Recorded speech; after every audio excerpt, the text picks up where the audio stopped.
Through the Noise. We're going to give everybody a few more minutes to get in. We've got a good crowd building, but I know we're expecting a large one today. So let's just give everybody a few more minutes, and we'll get started maybe about 2.5, 3 minutes.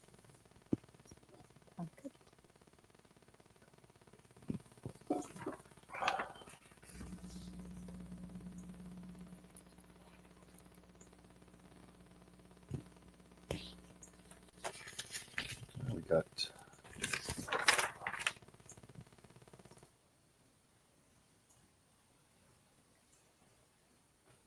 And while we are waiting to get started, if you want to share your LinkedIn profile in the chat room, please do so. I put mine in there. Annie's got hers in there. That way, I mean, these are all about making connections. So make it easy for everyone to connect with you. Thanks, Kurt. Hey, Mike Eng, Carla, Darren. We got the whole posse coming in here. I do. They're good people. Oh, yeah. I haven't met them yet. Okay, we'll go. Okay, we've got a lot to cover, so let's go ahead and kick things off. So I'll ready to kick it off. So first of all, everybody, thank you so much for joining us for Breaking Through the Noise today. My name's Doug Goodwin. I am the Vice President of Strategic Partnerships at Ulimi. Ulimi is a tech firm in Northern Kentucky, Covington, and we specialize in engagement solutions, both for customers and for workforce.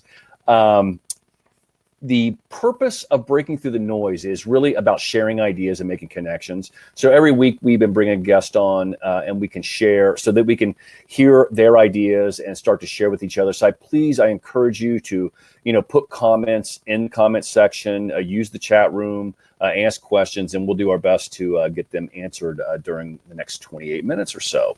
Today, though, I would like to welcome our guest. It's Annie Carl, entrepreneur and experiential marketing strategist and trade show junkie. We're going to be discussing event marketing and when there are no events, and then share ideas on how to augment trade shows and live events with virtual engagements. So, Annie, welcome to Breaking Through the Noise. Thank you for having me. It's an exciting topic, and I'm excited to be on. That's wonderful. So I do have one quick question. Trade show junkie. Can you kind of how did that come about? Yeah, there are many people that absolutely hate that term, and there are others who love it. But I found that the more trade shows I did, the more I would get tired from them and then get really excited again for the trade show season. So I've never been a junkie. I have been addicted to sugar, and I know what it's like to have that high and then come back down.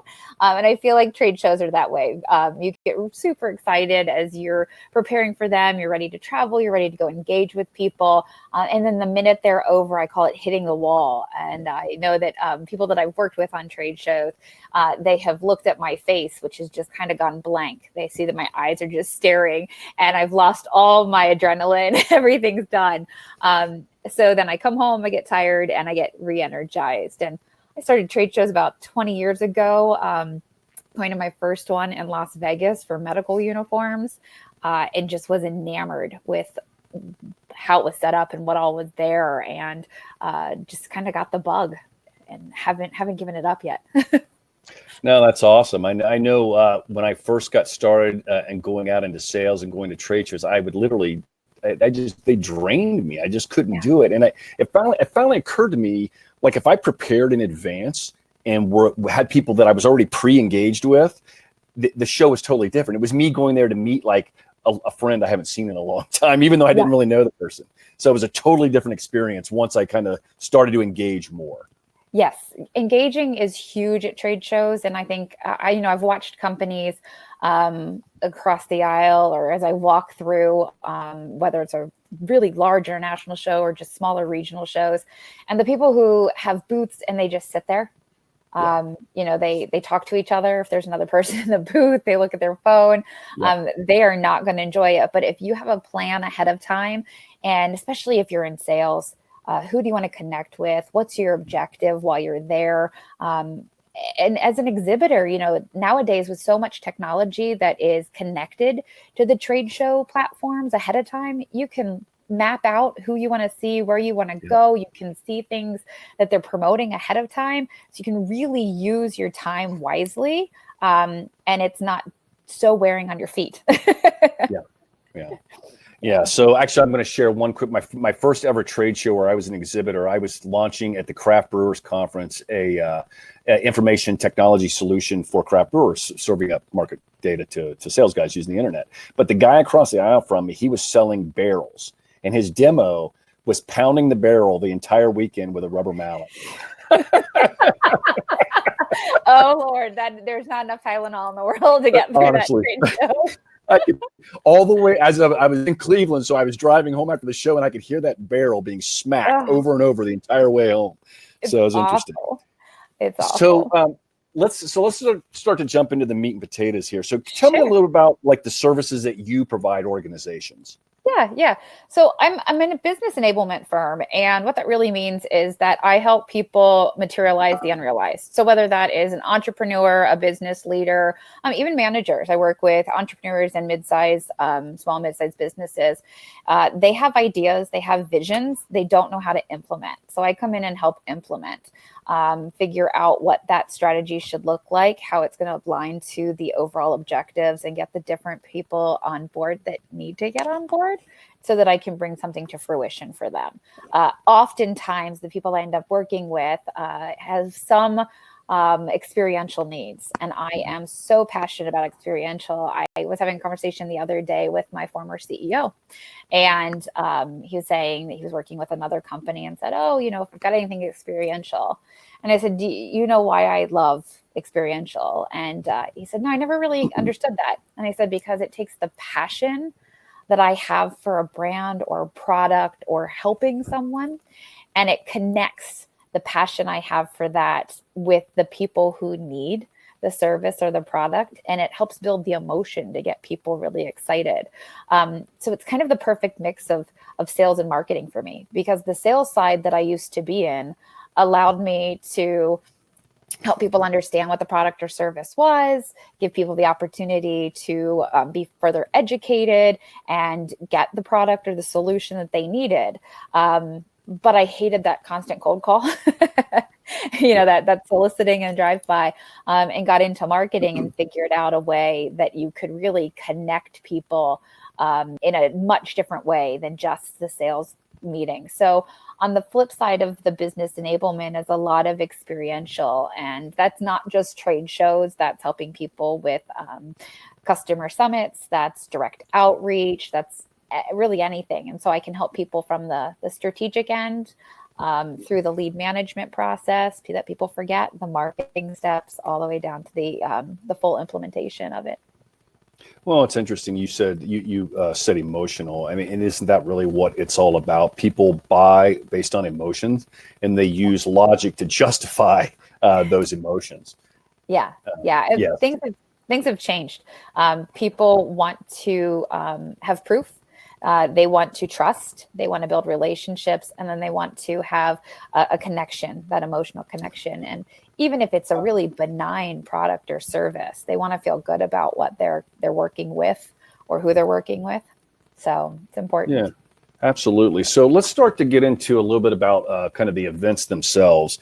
Sure. What are I mean, obviously there are no events right now. I mean, what are the challenges that you're dealing? What are the challenges companies are dealing with? I mean, how have you seen people how are they adapting so far?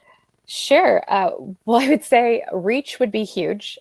People are challenged with reach and messaging. So much messaging right now is internal comms, or it's about the response to COVID and how to keep customers safe, or how to interact and engage with them in a very limited capacity.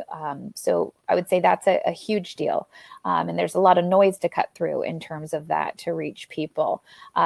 The fact that we have quarantines or we've got limited mobility, it really challenges your traditional sales system as well. So the fact that we're grounded and not going anywhere means that our touch points are much more limited. And budgets.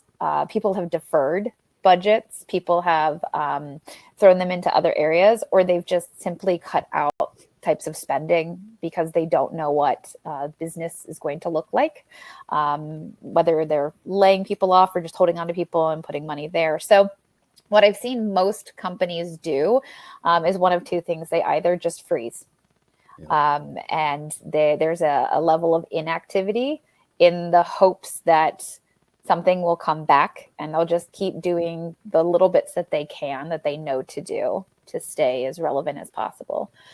Or they have gone into the kind of virtual digital space and have implemented different augmentations that allow them to somehow reach the clients, whether that's simple Zoom conference calls and videos and check-ins, or challenges on social media, to webinars and things of that nature, as well as virtual events.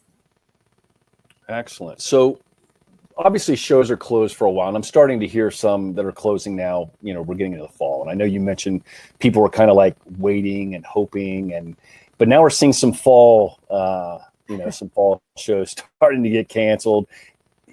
Do you even have a sense of a realistic timeline when this thing might come back online? No, what's so strange about this is it's not just an economic recession or depression.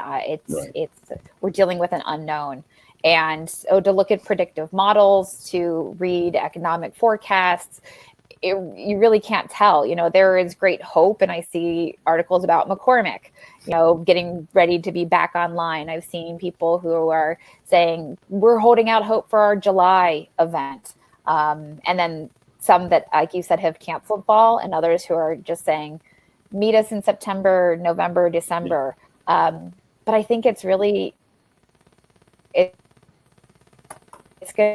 be a year, I think, before we see some kind of resurgence of live events, but they're going to look so different for a while.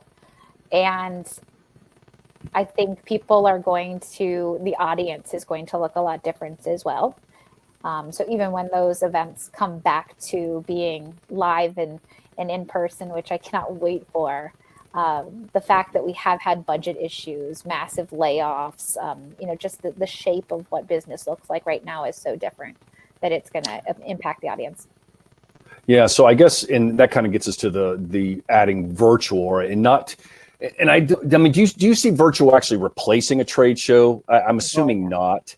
So No. What do you see the role playing, the evolution of the virtual, and how can it play out with any event really? Sure. I see it as an enhancement. I see it as the next evolution of how you combine different or integrate different aspects of marketing. So you take your digital component, your content component, and you mix it with your experiential. And I would never want to see live shows or live events replaced. There is great, great power in the human connection, the ability to stumble onto something, the ability to touch, feel, see. You can't replace those, and you shouldn't replace those. And I've heard a lot of people talk about, why travel across the world when you can have a phone call or face-to-face video? Well, because people miss human interaction, and human interaction actually is what forwards. Just think of sales. It's what forwards the relationship along to get to that close and to maintain that relationship. So what I see is that you should be using the digital virtual opportunities as a way to enhance your trade show program for the long term, as a ride along that allows you to do multiple things. Whether that's extending your reach for the trade show duration. Shows are 2, 3, 4 days. And you put so much money into that. I mean, you're looking at tens of thousands to hundreds of thousands of dollars for a short number of days. Why not extend the ability to come visit, the booth virtually? Extend the reach to people who can't come. There are people who would love to know more about your product, but they weren't the chosen few to travel, right? Or it just wasn't in the company's budget this year. So why not allow them to still engage with your company? We spend so much time and resources on creating content whether it's for the show or throughout the year. And being able to repurpose that is the goal of content writers, right? How can you make it evergreen? So it's fabulous. We constantly as marketers are trying to figure out new ways to bring value, but to cut through the noise as well in email marketing. And if you have something new you can share with a person, whether it's pre-show promotion or post-show follow-up, using the virtual aspects and the digital components that you have, bring a whole new way to engage with your client in that digital space and in social as well. And then the big part that a lot of people don't pay attention to is training. A sales training is one thing, but oftentimes your sales training is in one space and your marketing is in another space, and getting the alignment can be really difficult. But if you can pull the two together to show how the virtual and the trade show program is aligned to the objectives and goals of your salespeople, and open those lines of communication, it can be really powerful. Yeah, and how many times have you walked up to an exhibit that you're interested in, and instead of the manufacturer's well-trained staff, maybe they have a distributor or they've outsourced to somebody, and they're like on their cell phones and they don't even know really anything about the product itselp. That's my favorite. It's my favorite. Totally. Go to a car show anytime, and you're going to find all hired talent who have been given, their script. Like an hour before. Yes, exactly. And you can tell they're all hired because they are not wearing shoes that are going to last them for days on a concrete floor. Right. And I've also had distributors who have been in booths that I've worked before too, which are fabulous, but they're there to benefit from you as the company.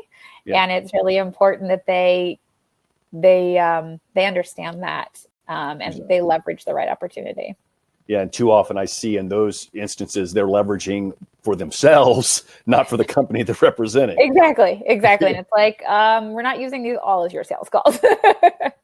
Yeah, exactly. So one of the things you touched on though was extending the show, and I think the pre-show is so important. And I'm not taking like days, weeks, and maybe even months. Why wait when you're spending $100,000 on a show? Why wait till the last few weeks to really start engaging your audience? You could really do that months in advance with if you had everything ready to go virtually, you could start that dialogue. And to your point, the people who, when they do show up, you've already got something established. That relationship's built. Yeah. Those who can't show, you didn't miss them. So it's a huge opportunity. Yeah. The ability to use drip marketing, to use those resources to slowly roll them out. In healthcare, there are so many healthcare shows that are kind of like the one big show, whether that's a cardiologist show or whether that's specific devices and manufacturing. And so if that's your big place to get visibility and you're spending, I can tell you some of these large, device companies that have 2,000 square feet, they're spending a lot of money. You can't possibly, even if a person does show, come into a booth of that size and be able to really engage with them on all the things they might want to know about or see. And their whole schedule could change. They might not even be able to get to your booth. So why not be reaching out, especially if it's a year where you have a new solution or product that you're putting out there? This is a great way to really introduce that and build the excitement for people to want to come see it in person, right? Exactly. So what are your thoughts on, I go out and I look at a lot of virtual, solutions, and some of them are the very computer generated, almost cartoonish. Others tend to be more live, and you're bringing the physical, and you're using digital, bring the physical to the person. What are your thoughts, pros and cons of different approaches? Sure. I think a lot of people, the con of some of them are that the person who has created it, the company who has wanted it, has come from the perspective of what they want to communicate. And I think the most important first step is to think through, what audience are you targeting? Why would they come to your booth? And what do they want to learn from you? And that's kind of the basis of experiential, is that once you understand your audience and their needs, you build something around that. So I've seen, whether it is somebody going through the features of a booth that has been rebuilt. I've seen where people have done kind of that avatar-ish walking around, like you're in the middle of a Sims game kind of look. I've seen, just people who've taken pictures of their booth, and then there are hotspots on the pictures. And I think any of those could be really good. Where a lot of them miss is that it is either told from the perspective of, let me show you what the benefit of feature is, or it's very static. There's nothing to engage people with. So the best things I have seen are where it keeps people's attention and it allows the user to determine how they want to interact. So whether that is listening to webinars, whether that's involved in chat, whether that's trying to connect with somebody on a Zoom feed while they're in the virtual booth, whether that is the ability to click on different hotspots. If you're featuring 5 different products in your booth, they might not all be relevant, and they only want to know about the one. So let them just click on the one, and then let them choose how they want to continue to engage with you. That's the pro, in my opinion, is building that interactive. No, that's extremely insightful. So really, it's bringing in multiple elements and allowing the user to dictate how they're going to engage with you and do everything from their perspective. What is the problem you're solving? Okay, that's awesome. Yeah. That was great insight. Thanks. Sure. So, in your opinion, I guess some companies are going to stick. They're going to try to stick this out and go and stay traditional. Do you feel like they're putting themselves maybe at risk? I think they are. Okay. It's funny because I used to run. I was up to 84 trade shows a year. Wow. The company that I used to work for, and I'd grown it from about 30 to 84 within a matter of a few years. And I was always looking for additional ways to promote. I absolutely cannot stand the LinkedIn, sorry people if you do this, but the LinkedIn posts or the social media posts that say, come visit us at booth 10. I knew that was coming. Thanks for that. That's really great. Wow. But wow, yeah. But I was always looking for a way to continue to evolve what these experiences could be. And it felt so limiting to just try to shove them into that trade show timeframe. So I think that if you want to be true to what marketing is, which is that living, breathing profession, then you have to continue to look at the different ways that you can use the different aspects of marketing to increase your game, right? You want to continue to understand all the things that you can leverage to build better experiences. And I think that if you truly just expect to spend a couple thousand to a couple $100,000 on a physical booth for that 1 to 10 times a year and hope that people come by and that you get some leads, you're probably going to get left behind. There are some places where that makes sense. There's some places where it's more conference heavy with some exhibition hours. We've had symposium type events where, getting one lead meant $100,000 sale. Okay. Sure. That makes sense. Don't change that. But for the average show, especially depending on the industry, if you're industrial manufacturing, if you're in healthcare, if you're in anything like welding and fabrication and construction, those kinds of things, you've got to do it or you're going to get left behind. Well, and I think also the virtual, I think it allows you, even beyond shows, it gives you the opportunity to reach customers that otherwise, there's a manufacturing customer of ours that works in the food service, school food service industry. Yeah. And there's 17,000 school districts in the US and they can only touch 3,000 of them. So they're 100% dependent on their show for those other 14,000.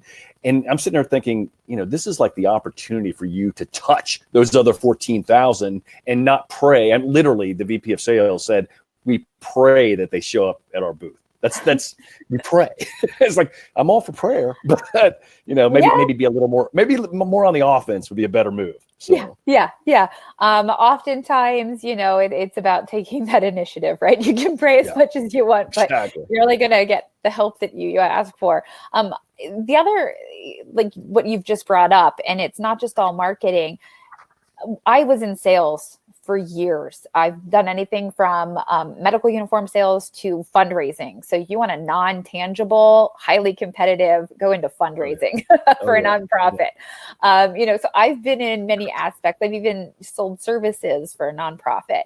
And I used to have to do cold calls. I used to have to figure out reasons to go visit. How many times do you have to go out and contact and connect with customers? And sometimes it was fine because I built a relationship up, so I wanted to go see people. But other times I didn't have anything really new to say to them. And I was dying as a salesperson to have something new. I used to beg marketing people, like, just give me a brochure. I was one of those annoying people, like, just give me a brochure, as if the brochure solved anything. Right. But what I was really asking for was, give me a reason to share something that's going to spark conversation, something that I can follow up on. And I think the beauty of having these digital and virtual spaces are that you can invite, as a salesperson, the people that you can't physically go reach right now through personalized emails, through outreach in LinkedIn, through social selling. You can invite them to come into these spaces, or you can send them components of these. It doesn't have to be the whole experience.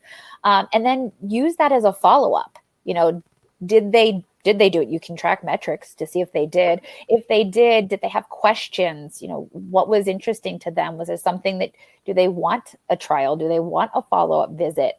It's a great resource for that as well. So it shouldn't just be thought of in the vein of your trade show program. It really should be thought of as a way to help your organization reach the sales potential.